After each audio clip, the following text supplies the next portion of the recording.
Tak, milí diváci televízie Kľúč od. Máme tu po rozhovore v relácii v prvej línii doktora Jana Čarnogurského, ktorý bol premiérom a bol tiež ministrom spravodlivosti.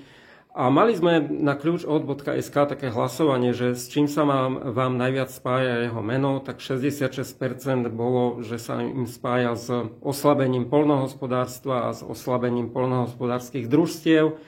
A teda poľnohospodárstva ako takého a 16% sa vám spája s tým, že vlastne ste hlasovali proti, respektíve ste sa zdržali, keď bolo hlasovanie na vláde, či ísť tou cestou, že povolíme prelet stíhačkám NATO, respektíve USA na Jugosláviu, alebo nie.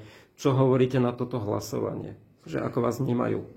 Pokiaľ ide o prelety stíhačiek, tak naozaj si myslím, že slovenská vláda nemala povoliť prelet stíhačiek a predstavte si, že vtedy Rakúsko bolo neutrálne, čiže ponad Rakúsko nemohli preletieť, Švajčiarsko to isté.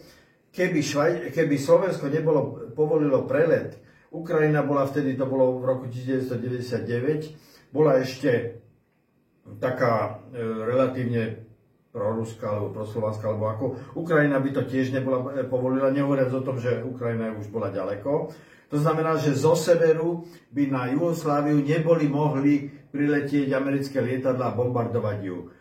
Srbi nám vždy pomáhali, 1848 Štúrovcom, v 1968, keď bolo Československo obsadené armádami Varšavskej zmluvy, tak československí turisti mohli v Jugoslávii zostať a tam sa o nich starali a podobne.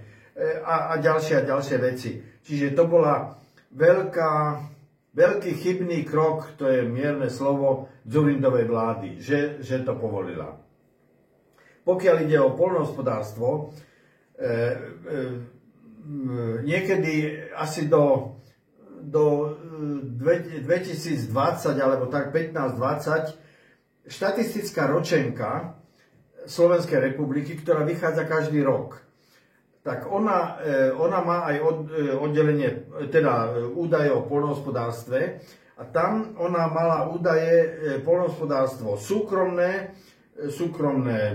poľnohospodárstvo, teda družstva alebo farmy alebo niečo také, zahraničné a jednotné roľnícke družstva, ktoré ešte zostali. A proste ako ekonomicky vyrábajú tieto tri typy v poľnohospodárstve a jednotné roľnícke družstva vychádzali najhoršie. Jednotné roľnícke družstva preto zanikli, pretože tí komunistami dosadení predsedovia jednotných roľníckych družstiev nevedeli v nových ekonomických podmienkach riadiť družstva. Preto zanikli. Keby neboli zanikli, tak potraviny by boli u nás ešte drahšie ako sú. A teraz ešte také dve krátke otázky. Jedna, čo si myslíte, odvolajú Michala Šimečku z postu podpredsedu Národnej rady alebo nie? Neviem a nejak ma to nezaujíma. A ešte jedna otázka. Ako tipujete, keď prejdeme na zahraničie, ako tipujete, že dopadnú voľby v Spojených štátoch amerických? Kto vyhrá, Trump alebo Harrisova? Držím Trumpovi, ale neviem, že kto vyhrá. Ďakujeme pekne, to bol Jan Čarnogurský. Ďakujem.